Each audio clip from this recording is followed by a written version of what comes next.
हरे कृष्णा। आज आ गोटे कहानी आ गोटे स्टोरी आपन शुणाऊँगी। गोटे प्रेरणा से आमको किसी शिक्षा को मिल। थे दुई जन सांग को भगवान सहित मिसबार गोटे सुजोग मिलला। तो मिलला तो दुई जन सांग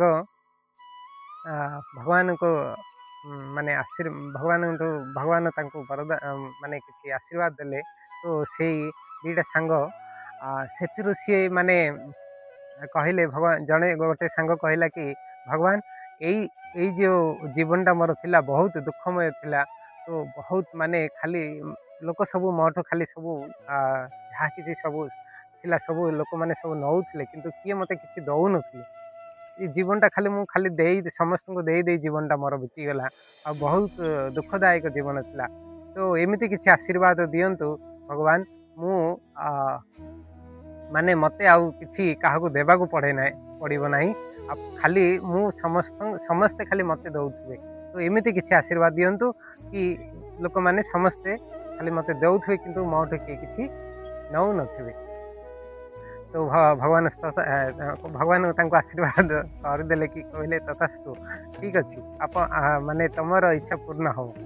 तापर सेकेंड आउ जन जो सांग जो थे तो सी कहले भगवान आपण मते एमती आशीर्वाद दियंतु कि ये जो जीवनटा थिला लोक माने मो पाखक बहुत आसबार बहुत साधु सन्त आम घर दुआर को आसबार किसी निसहाय लोक आसबार किंतु मोर गोटे जीवन में बहुत दुख थिला कि मु केबे कहार किसी सहायता करि पारु नथली।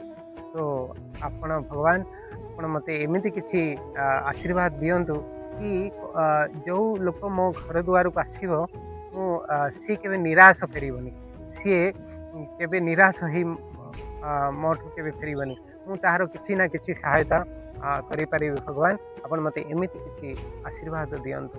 तो भगवान तांको मते कहले तथास्तु तुमर इच्छा पूर्ण हब। तो दुई जन जाक सांग तो गोटे ही गाँव रे जन्म नेले।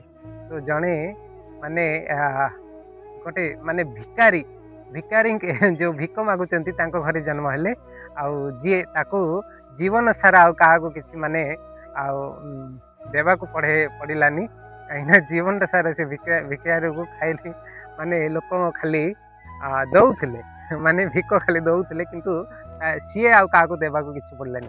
जो सेकेंड जी वरदान मागिथिले भगवान आपण मते एमती किछि आशीर्वाद दियंतु कि लोकों को मुझे किसी सहायता करि पारिबी मो घर टू किए निराश न फेरंतु। तो सही जन माने व्यक्ति सही गाँव रे सबुठ बड़ धनी आ गोटे साधु घरे जन्म नेले जहा फल रे सी जीवन रे माने जी घर पाखु आसिले साधु सन्त आसिले आसबार तापर निराहाय लोक जदि आसे तो तांकर सी माने बहुत भल रकम सी तांकर सहायता करि पारुथले। तो हमें देखिबा भगवान को दुई जन मागिले किंतु मागिबार दुई जन जाकर माने भाव केमिति थिला आ तांकर विचार केमिति थिला बुझ। हरे कृष्ण। आमे कहानी रे आमे शिक्षा को मिले शिखि पारुचे कि आमे किछि जदि अन्य को किछि देबा पई चाहूचे अन्यर सहायता करिया पई चाहूचे तो भगवान मध्य सेतिर सहायता करंती। आउ आमे माने स्वार्थ जदि चाहे आमे खाली निजर ही चिंता करे तो भगवान मध्य सेतिरे खुशी होंतनी। हरे कृष्णा।